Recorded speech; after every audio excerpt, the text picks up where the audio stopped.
काय म्हणावं आता या सिस्टीमला। इकडे आपले तरुण डिग्र्यांचे गठ्ठे आणि नोकरीसाठी कंपन्यांच्या पायऱ्या झिजवतायत आणि तिकडे एक 19 वर्षांचा मुलगा कोणतेही कॉलेजची पायरी न चढता थेट IIT मध्ये सायबर सिक्युरिटी इंजिनियर बनलाय। याला म्हणतात ब्रॅव्हो बॉईज। काय गेम वाजवलाय या मुलानं पाहूयात। नमस्कार, मी दुर्गा। आपण बोलतोय पश्चिम बंगालच्या सिलिगुडीच्या निसर्ग अधिकारी याच्याबद्दल।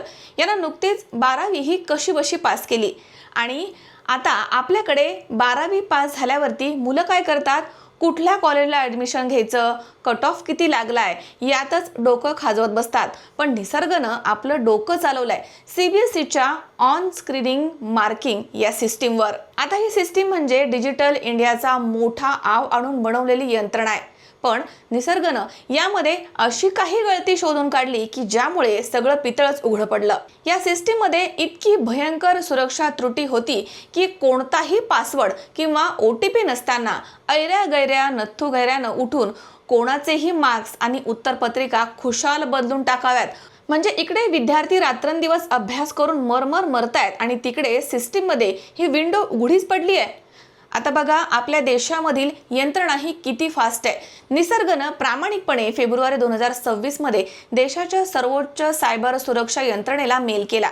बाबांनो, तुमची तिजोरी उघडी आहे, चोर नेईल सगळं, पण आपल्या साहेबांना कुठे वेळ असतोय? त्यांनी त्याच्याकडे ढुंकून देखील पाहिलं नाही। मग काय, शेवटी वैतागून निसर्गनं 22 मे 2026 रोजी अख्खा कच्चा चिठ्ठा एका तांत्रिक ब्लॉगवरती जाहीरच करून टाकला। जसा ब्लॉग प्रसिद्ध झाला तशी दिल्लीमधल्या वातानुकूलित केबिनमध्ये बसलेल्या मोठ्या अधिकाऱ्यांची चांगलीच धांदल उडाली आहे। पण म्हणतात ना, हिऱ्याची पारख ही फक्त जव्हारालाच असते। हा ब्लॉग वाचला IIT कानपूरचे संचालक प्राध्यापक मनिंद्र अग्रवाल यांनी। त्यांनी विचार नाही केला की याच्याकडे IITची पदवी आहे का, हा कुठल्या जातीचा आहे, कुठल्या गावाचा आहे।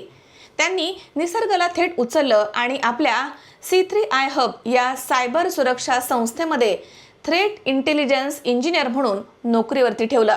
आता त्या कंपन्यांना काय म्हणावं, ज्या आम्हाला 5 वर्षांचा एक्सपिरियन्स पाहिजे, 10 डिग्र्या पाहिजे म्हणून तरुणांना हाकलवून लावतात।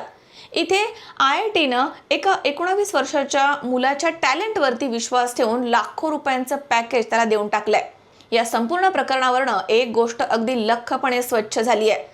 जर तुमच्या मनगटामध्ये ताकद आणि डोक्यामध्ये खरंच टॅलेंट असेल ना, तर तुम्हाला कागदाच्या तुकड्यांची अजिबात गरज नाहीये।